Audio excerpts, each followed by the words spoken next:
Text, Young Sound Seekers. Hello, my name is Kayla Capel, and I go to Young Sound Seekers and Conklin Davis Center. I love the variety of sounds we get to hear and record, including the sounds of St. Augustine, the sounds at the De Leon Springs, and many other sounds. Alright, so some of the cool things I've learned from Young Sound Seekers are biophony, anthrophony, and geophony. Biophony is like the natural sounds from animals and stuff in the environment. Geophony is the sounds of like nature in the environment. And an anthrophony is sounds made from people. For example, biophony would be like the sounds of birds chirping. Geophony would be the sound of the trees rustling. And then anthrophony would be the sound of like car doors closing, people talking, all that stuff. It definitely affects the biophony and geophony by sometimes overpowering it due to all the anthrophony that may be going on in that environment. The sounds of water and the ocean and lagoon are very relaxing and very interesting to listen to because you never know if the water is going to have bubbles or if there's going to be a wave or if it's going to be super calm. It's just really cool. She shrugs. Some of the things I have learned from the environment and listening are basically that with the rain and the weather here at Canaveral National Seashore, it can be choppier waves or it can be super calm. The rain can cause and wind can cause the water to get rougher than it usually is. Oh, okay. So some of the other places I've been, there have been so many animal sounds. Like sometimes if we're near like areas of dogs, you'd hear them bark, or some of the birds outside, they'd be chirping a lot because they were trying to communicate with each other and everything. It's really interesting to see what variations there are out in the environments. Yes, I have noticed that the seasons can change those variations. Kayla nods. My listening has improved since I have joined Young Sound Seekers. For example, today, while I was getting here from Conklin, I was listening to the rain. She smiles and nods. I could tell that it came in bands. It would like lighten up and then get harder and then lighten up again. I would just like to thank the National Park Foundation and Conklin Center and Young Sound Seekers. Hi, my name is Kyle. We are at Cape Canaveral and we are here to record sounds and try to capture what sound where it's coming from. He stands with hands on hips. I try to listen closely. It could be in front of you or beside you or behind you. He wears a Bucky's hat. I just like to just enjoy the natures and the sounds. I like the bird sounds in the water. What I like about it is that you're experiencing something that you may have captured. I enjoy hanging out with you guys. Kyle smiles. So my name is Christopher Rowe. I'm 19 years old and a freshman in college. More or less. I've been a Young Sound Seekers about a year now. So far, probably my favorite thing was it was at Turtle Mountain where we went to go record sounds with a bunch of other people who were attending a conference there from all around the world. Well, I guess it was just seeing and talking to different people from different backgrounds who are all interested in the same thing that we're doing. And so it was just kind of interesting to be with experts in the field. The main thing I think I've noticed most about and learned most about the different sounds in our environment is how limited they are to a degree. Like, since I started doing this, I've noticed more when there's areas of silence or areas of natural sound versus sounds like cars and stuff where I live, which is by a major road.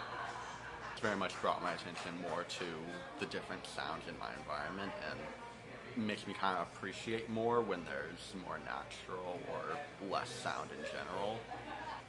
In natural areas like National Park, I very much think that um, it needs to be a lot more protected from human-made sounds because it's something different from what people hear on their day-to-day lives. My major is in history, and so the most important sound I think should really be protected for future generations is language and how people speak different languages.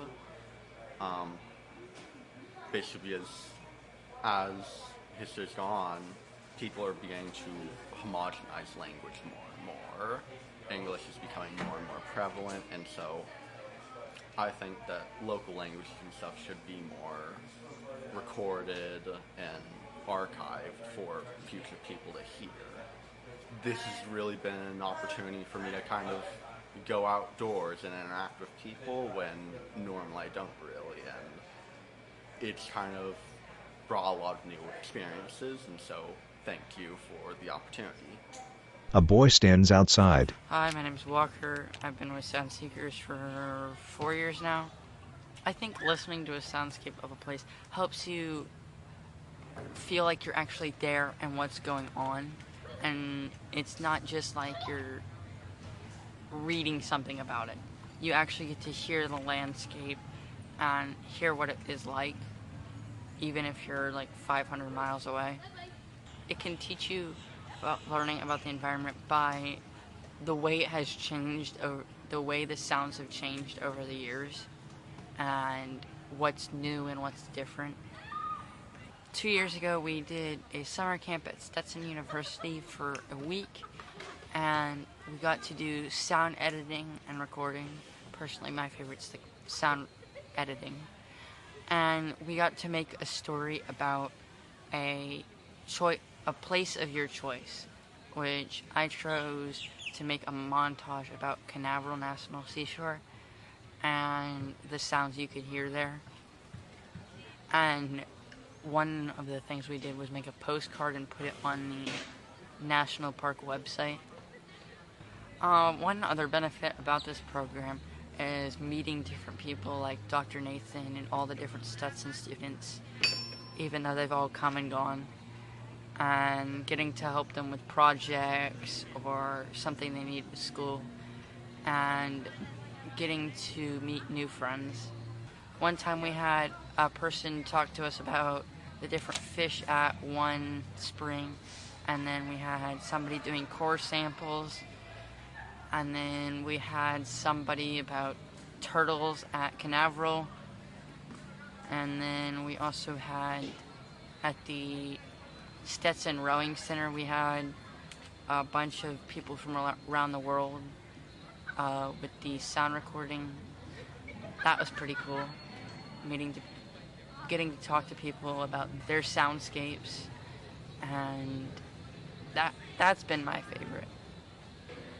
Thank you for letting us just come together and learn more about this, as it could be a good career opportunity for us, as we can't see it, but we can hear it better. And also thank you for the career experience and the memories and fun we've had. A woman smiles. Hi, I'm Katrina. I'm a senior at Stetson University, and I'm part of the Young Sound Seekers program. I've been here, it's my 3rd year on the team, and I've really enjoyed my time here. I've learned so much about stuff that I didn't know about going into it. I actually I joined the program having no idea what I was about to step into, and I've enjoyed every part of it so far.